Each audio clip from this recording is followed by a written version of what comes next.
반갑습니다. 지난주에는 바쁘셨고, 네. 지난주에 바쁘셨고, 오늘은 또 바쁘신 분이 또 계시네요. 여기 한 분 계셨던 분인데. 자, 입시 무엇이든 물어보세요 시간입니다. 일단 진행을 맡은 입시킬러 내용입니다. 네, 국어과 고등부 강사 이메림입니다. 반갑습니다. 네. 또 이번에 기말고사 시즌이었다 보니까 기간이었다 보니까 제가 좀 많이 공사가 다 망했었네요. 다 끝나. 네, 아직 조금 몇 학교 남았어요. 몇 학교 남았습니까? 네, 이 지역이 굉장히 시험 기간이 굉장히 다채롭게 펼쳐져 있더라고요. 그러니까. 아이고, 지금 난리가 아닙니다.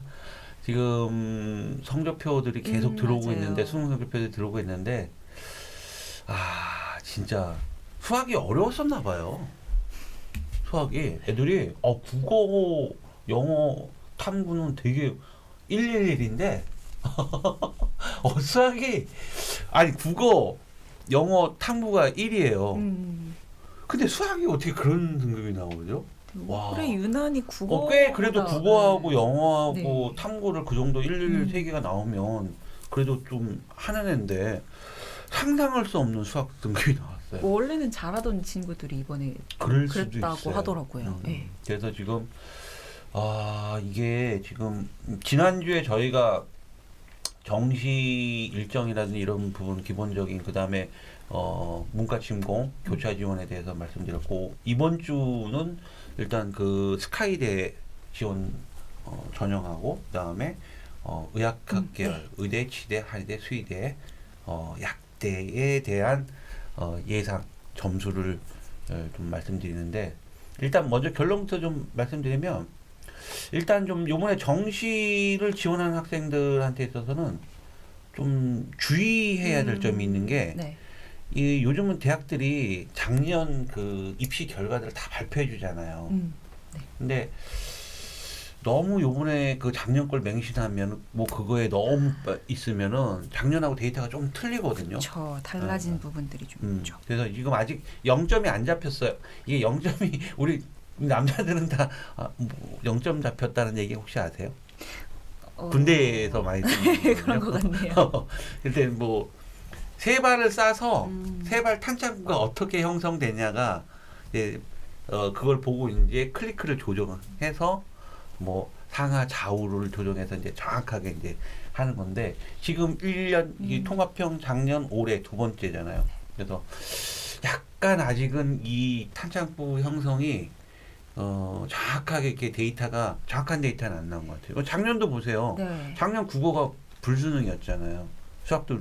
근데 요번에 지금 표점 차이도 많이 지금 차이가 많이 나기 때문에 지금 합격 예상 표준 점수만 보더라도 작년 대비 굉장히 많이 떨어져 있는 그런 형태이기 때문에 그런데 이제 그대로 이제 작년 대학 학생이나 학부모님들이 대학에서 발표한 작년 입시 결과 이렇게 보면 거기에 70컷이 나오고 막 그랬거든요. 그래서 그런 것을 너무 또 그쪽에 또 깊게 파고 있으면 올해하고 좀 데이터가 안 맞는 부분이기 때문에 조금 감안을 하셔야 됩니다. 작년 점수를 완전한 기준점으로 삼기에는 좀 위험하다. 아이고, 지금 스카이 서울대, 연대, 고대 정시 인원이 혜림쌤. 네. 이번에 작년이랑 비교했을 때 정시로 뽑는 인원수가 늘었네요. 늘었죠? 네. 근데 연대, 고대보다 서울대는 310명이 압도적으로. 네, 압도적으로 굉장히 많이 는 부분인 거고, 그다음에 일단 서울대, 연대, 고대 중에서 이제 고대나 연대, 고대 같은 경우는 크게 변하는 모습은 없어요. 요즘에 좀 핫하죠. 지금 서울대 같은 경우는 수시에서도 전형에서도 직윤이 있고 일반이 있고, 정시에도 역시 직윤과 일반으로 뽑는다는 거죠. 서울대가 가장 많이 이번에 작년과 비교했을 때 정시에서 차이점이 두드러지게 나타나는 그럼요. 이건 굉장히 많이 변한 내용인 거죠. 그리고 정시 인원이 300명인 것도 굉장히 파격적이네요. 그렇죠. 그래서 일단 정시에 310명 정도가 지금 서울대가 지금 모집 인원이 작년 대비해서 늘었다는 것도 굉장히 파격적인 부분인 거고, 전형 자체도 굉장히 파격적으로 이렇게 되면 변한 내용이에요. 지금 서울대 같은 경우 지금 정시를 직윤과 일반 전형으로 이렇게 뭐 구분해서 뽑는데 요거 조금 이따 제가 말씀드리고 그 다음에 이제 영역별 반영 비율 같은 경우 보더라도 지금 서울대 같은 경우는 인문, 자연 전부 다 수학 반영 비율 40% 이상이에요. 40%씩. 인문도. 예. 연대고대보다도 좀 높습니다. 네. 지금. 인문도 40%, 자연도 40%. 이렇게 수학의 반영 비율이 굉장히 높은 대학으로 되어 있습니다. 근데 이게 서울대가 이렇게 작년과 다르게 또 이렇게 직윤과 일본을 뽑으니까 요것도 서울대는 아마 문과 침공이 쉽지 않을 거예요. 왜냐하면 이따가도 더 자세히 말씀드리겠지만 이게 내신이라는 게 또 들어가는데 맞아요. 그 내신을 평가하는 데 있어서 이게 정량이 아니라 정성으로 보거든요. 그리고 또 그 다음에 이수해야 될 과목도 또 보고 있단 말이에요. 근데 그런 부분들도 조금 감안한다면 교차 지원이 쉽지는 않을 것 같다는 생각이 들고 그 다음에 이렇게 이제 봤을 때 연세대 같은 경우는 반영 비율이 수학하고 과학이 같아요. 이과, 자연계, 네. 자연계 같은 경우 수학하고 수학과 탐구가 네네네. 33.3%. 그러니까 이 정도 과탐이 수학과 중요성이. 파괴력이 굉장히 있다라는 그런 얘기가 되겠죠. 특히 올해 같은 경우는 화생지가 굉장히 어렵게 출제돼서 표점이 높게 형성되는 그런 형태인 만큼 연세대를 지원하는 학생들 같은 경우는 정시에 수학 이상의 어떤 파괴를 갖고 있는 과탐이기 때문에 과탐 성적이 괜찮게 나왔다는 학생이 있다면 적극 추천하는 연세대로. 입니다. 자, 서울대에서 정시 반영이 이게 지금 수시와 같게 직윤과 일반 전형으로 구분해서 하는데 직윤 같은 경우는 수능 60에 교과 성적 40점 정도 이렇게 들어가는 거고 그 다음에 정시 일반 전형에서는 1단계로 보통 2배수로 수능 성적 2배수로 먼저 뽑고 그 다음에 2단계에서 1단계 점수 80점에다가 교과 성적 20점. 이게 단계별 정시로 뽑는 거거든요. 이게요, 혜림쌤, 2014학년도까지 네. 서울대가 원래 이렇게 뽑았어요. 2014학년도까지 서울대가 정시를요, 단계별 1단계 2배수, 그때는 2.5배수인가? 그랬을 거예요. 이게 뽑고 2단계가 좀 달랐어요. 인문은 논술을 받고 그 다음에 자연은 면접을 봤어요. 이게 2014학년도까지 이렇게 뽑았어요. 그래서 지금 기억나는데 그때 이 막 학생들이 1단계를 통과할 수 있나요 없나요에 대한 그런 문의를 굉장히 많이 했던 기억이 지금 나고 있는데 그런데 지금 같은 경우는 2단계 아예 문이과 다 똑같이 교과 점수를 20점 이상 넣어버린다라는 게 이제 달라진 분이죠. 정시에 내신을 평가 기준에 넣겠다라고 하는 건 이번이 처음이죠. 근데 그것도 정량이 아니라 정성으로 간다는 거죠. 그러니까 이게 굉장히 좀 독특한 방식인데 네, 좀 한번 좀 더 세부적으로 좀 보면은 일단 직윤 같은 경우는 수능 일괄이라고 봐줘야 되면 단계별이 아니고 일괄인데 똑같아요. 수시하고 똑같이 각 고등학교에서 2명씩 이제 추천해서 가는데 이게 이제 졸업생도 이게 대상이 돼요.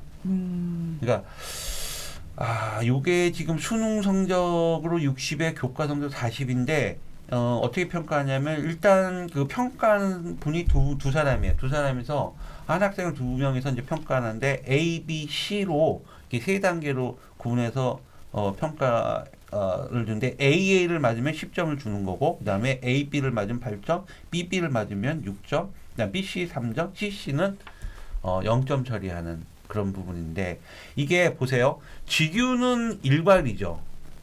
그냥 단계별이 네. 아니고. 근데 일반 전형은 1단계 먼저 2배수를 수능 성적을 뽑는단 말이에요. 네, 그런 차이는 뭐냐면 일단 직윤 같은 경우는 아무나 쓸 수 있는 게 아니잖아요. 네, 그렇죠. 그죠?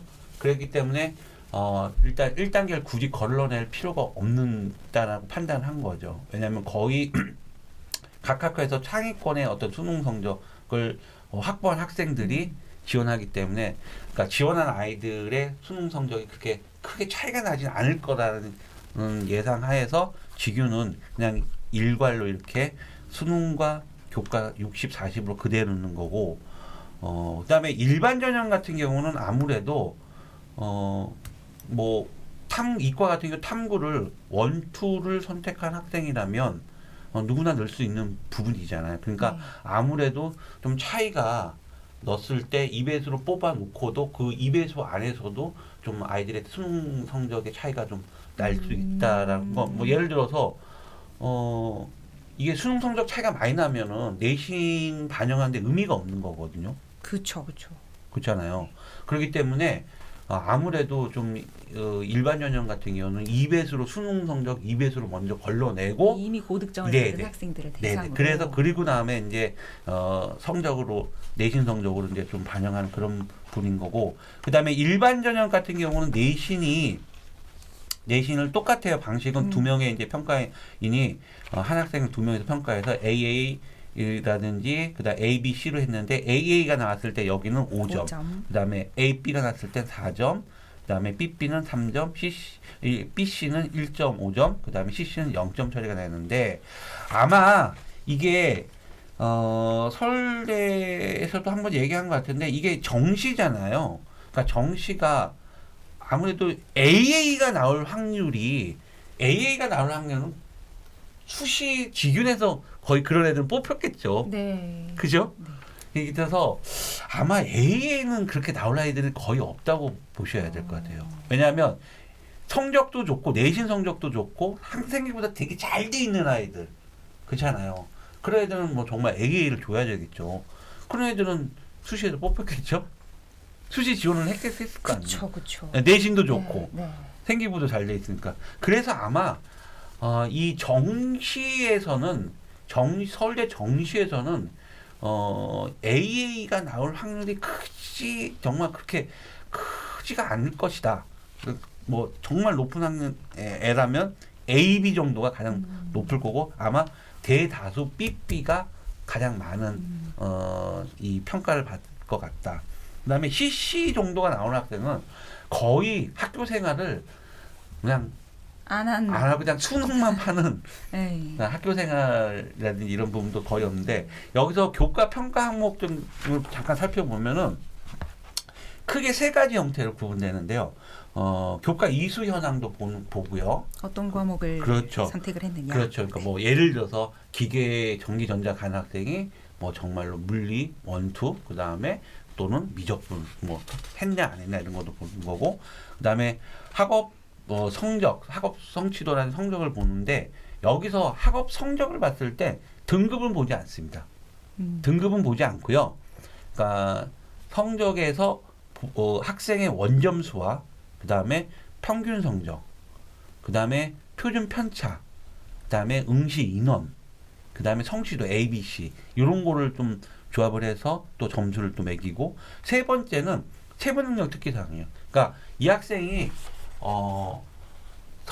공부를 하는 데 있어서 학과 선생님들이 또 이 학생에 대해서 이제 평가를 해주는 게 세부 능력 특기사항인데 그런 걸 종합해서 A, B, C 형태로 지원하게 되는데, 일단 이 내신이 들어가는 평가 방식은 보시면 직윤 같은 경우는 A, B, C 이렇게 되는데 기본 점수 30점을 누구나 다 줘요. 네. 그 다음에 일반 전형 같은 경우도 누구나 15점 이상은 다 주고 있습니다. 그렇기 때문에 그러니까 크게 내신이 A, B, B로 봤을 때 기본 점수 30점과 15점을 다 각각 주고 있기 때문에 차이가 그렇게 크지 않을 것 같다라고 이렇게 생각할 수 있잖아요. 네. 근데 사실 서울대는 지원하는 아이들 자체가 굉장히 성적이 이제 수능 성적이 촘촘하다라는 거죠. 특히 뭐 의대라든지 치대라든지 수의대라든지 약대라든지 이과 쪽 같은 경우는 이과 최상위권 같은 경우는 지원하는 아이들 자체가 수능률이 되게 촘촘해. 그래서 서울대 환자 점수라면 소점 2자리까지 나오거든요. 그러니까 0.1점으로도 당락이 바뀔 수 있다라는 얘기예요. 그렇기 때문에 이 평가를 교과 평가를 받는 이 A, B, C, 이 1점, 2점, 3점 이런 점수도 만약에 상위권 이과 최상위권이라든지 상위권 문과 쪽으로 갔을 때 굉장히 큰 점수가 될 수 있다라는 얘기인 거죠. 저도 그 부분이 되게 좀 처음에 이 평가 제도가 나왔을 때 네. 좀 궁금했던 게 이 30점과 15점이라는 기본 점수를 주면은 이게 사실 내신이 크게 유의미한 점수가 아닌 게 아닐까 이런 생각을 했었는데 그 확실히 보면은 2배수로 뽑혔을 때도 그렇고 이미 최상위권 학생들이 다 뽑혀 있는 상태일 것이고 네. 이 직윤 같은 경우에도 그러면은 정시로 서울대를 노리는 학생들은 정말 그 최상위권의 촘촘하게 점수가 있을 것 같거든요. 그렇죠. 그래서 레옹님 말씀 듣다 보니까 이 AA와 AP의 차이가 어마어마하게 크겠구나. 그렇게 볼 수 있어요. AP와 BP의 차이가 예. 굉장히 크겠구나. 그다음에 또 하나는 뭐냐면 수능 성적을 그대로 또 반영하는 게 아니라 서울대식 환산 점수도 또 바꿔요. 그 이유는 그 이유는 뭐냐면 아무래도 수능 성적이 격차를 최대한 아이들을 네. 줄여주려고 하는 거예요. 그러니까 수능 성적을 최대한 아이들이 비슷하게 만들어, 그러니까 환산 점수를, 그러니까 예를 들어서 이과의 과학 탐구 영역이 주요 대학들은 100분위를 그대로 반영하는 게 100분위를 표준 전환 점수로 바꿔서 반영하거든요. 그러니까 과탐을 표준 변환 점수로 바꿔서 하는 이유 중에 뭐냐면 물리 선택자, 화학 선택자, 생명 선택자, 지구학 선택자 인원이 틀리잖아요. 네. 그러니까 선택과 과목에 따라서 점수의 유불리가 좀 작용될 수가 있으니까 그런 부분을 좀 완화해 줘야 되겠다라고 해서 변환 표준 점수를 과탐에서 쓰거든요. 근데 그런 변환 표준 점수를 방식을 그대로 쓰는 건 아니에요. 서울대가 서울대 방식의 환산 점수를 쓰는 거는 가장 긍정적인 목적은 편차를 최대한 수능 성적의 편차를 최대한 좀 줄여주겠다. 그런데 이 방식이 계산하는 방식이 있는데 나중에 이제 뭐 공식 서울대 들어가면 그 공식이 네. 다 있는데 그냥 기본적인 건 뭐냐면 그러니까 두 가지 방식이 있어요. 서울대 환산 점수를 하는 두 가지 방식이 있는데 그러니까 환산 점수 최고점으로 받은 아이가 있을 것이고 최하점을 받은 점수가 있을 거 아니에요. 네. 근데 이 두 학생의 점수 차이가 직윤 같은 경우는 15점 미만은 그대로 그냥 그대로 그냥 반영하면 되는데 15점 이상 차이가 나잖아요. 그러면은 조금씩 차이가 좀 이렇게 막 좀 줄어드는.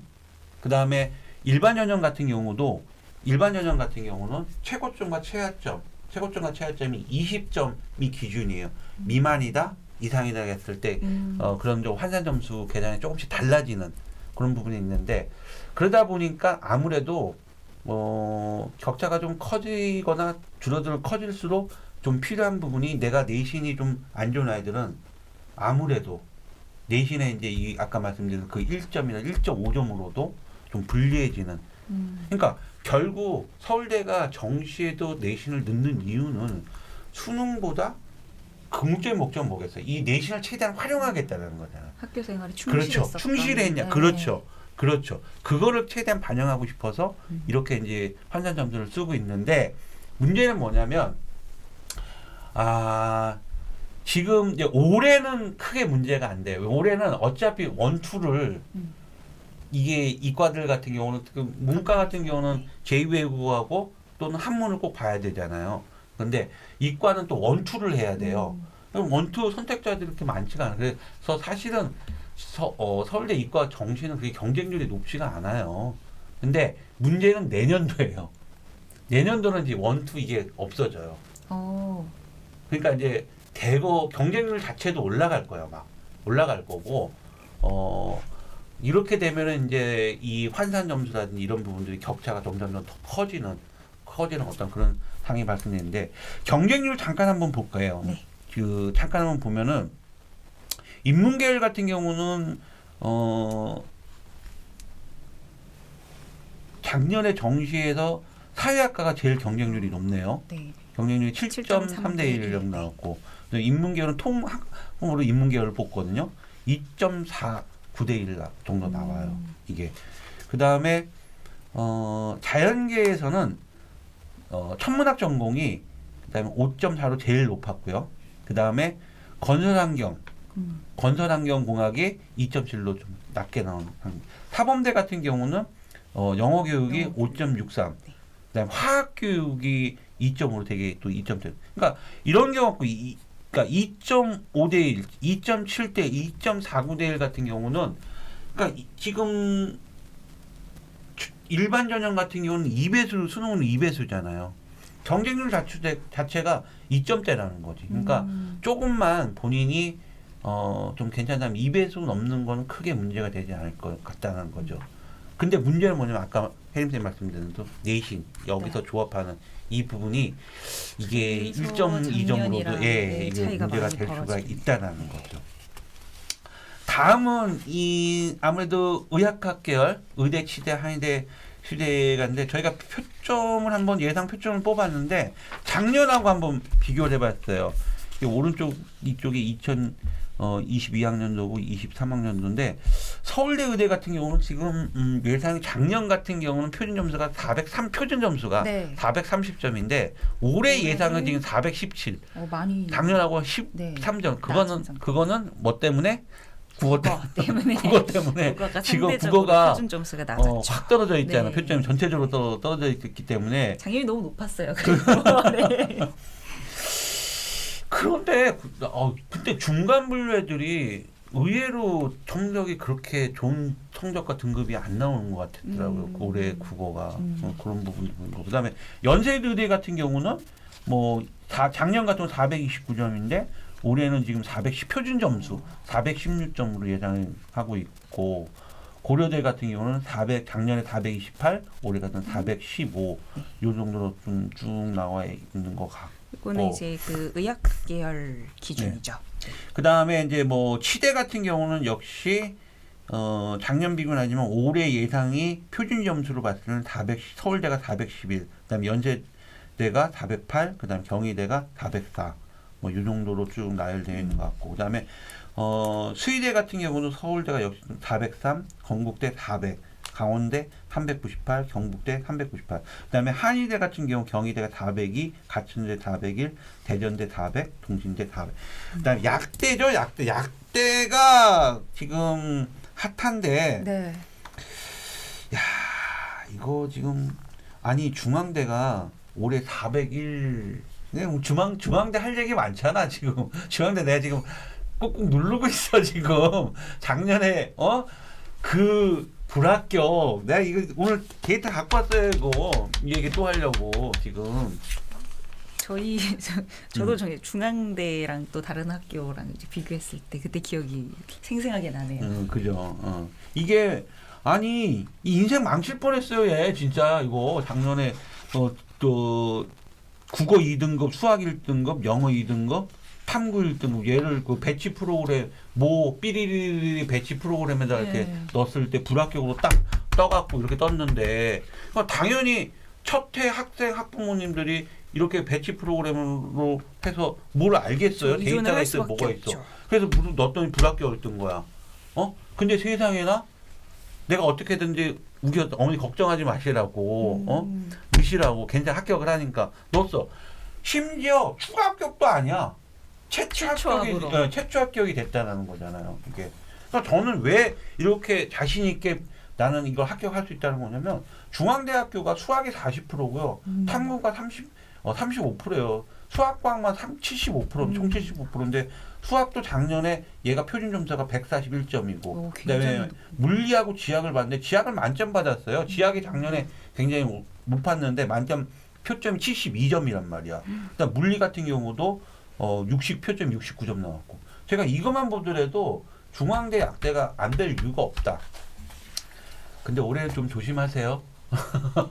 올해는 중앙대 약대 작년에 경쟁률도 거의 진짜 4점 몇인가 되게 의외로 진짜 손가락에 드는 약대치고 굉장히 경쟁률이 낮게 나온 상태였기 때문에 제가 또 이 방송을 또 많이 하다 보면은 이것도 영향을 미칠 수 있으니까 올해는 조금 신중하게 해 보실 필요가 있다는 거고. 아무튼 지금 약대에 대한 인기, 약대에 대한 관심, 그다음에 특히 여학생들 제가 오늘도 지금 아침 10시부터 컨설팅 예비 고2, 예비 고3들 컨설팅을 계속하고 있는데 이과 여학생들은 굉장히 거의 의대 갈 실력이 딱 됐는데 아니라고 그러더라고. 딱 그냥 약대로 딱 아이들이 많이 지금 포진되어 있는 것 같더라고요. 그래서 역시 약대의 인기가 굉장히 지금 높아지고 있고 아마 조만간에 치대 수준의 어떤 그런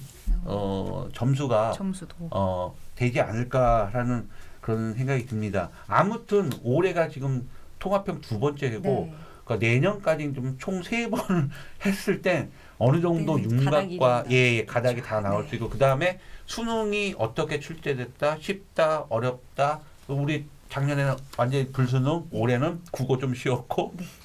수학, 탐구를 이렇게 좀 어려운데 아무튼 여러 가지 데이터가 나오고 있을 때 이런 점수들을 좀 반영을 많이를 해서 지원을 하는 게 좋을 것 같고 스카이대, 서울대, 연대, 고대 쪽에서는 서울대가 굉장히 큰 어떤 변화를 변화점이 줘서 있었다.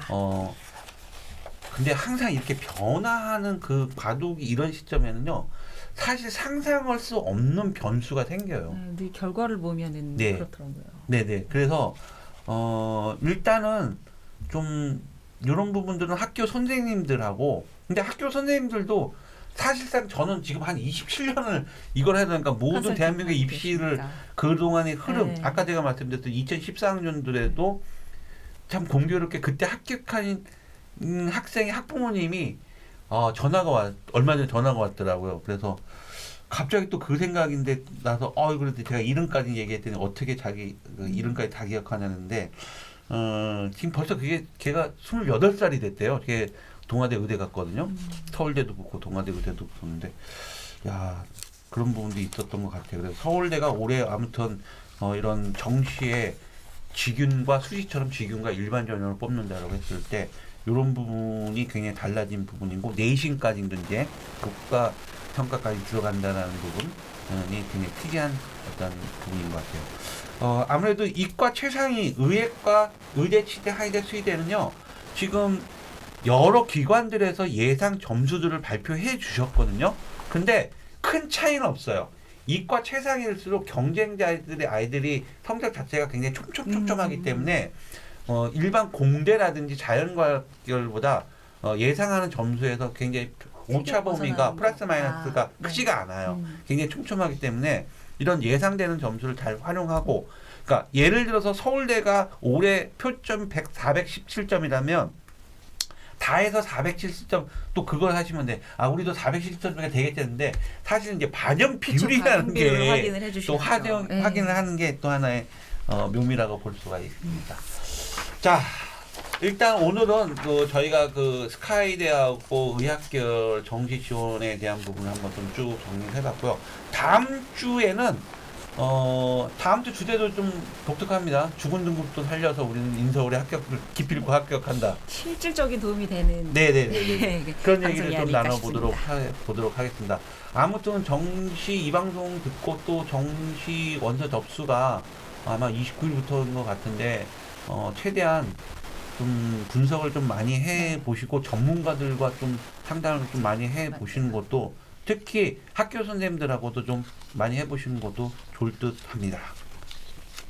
오늘은 방송 여기까지 진행하고 다음 주 죽음 등급도 한번 살려보도록 한번 준비를 해 보도록 하겠습니다. 고맙습니다. 수고하셨습니다.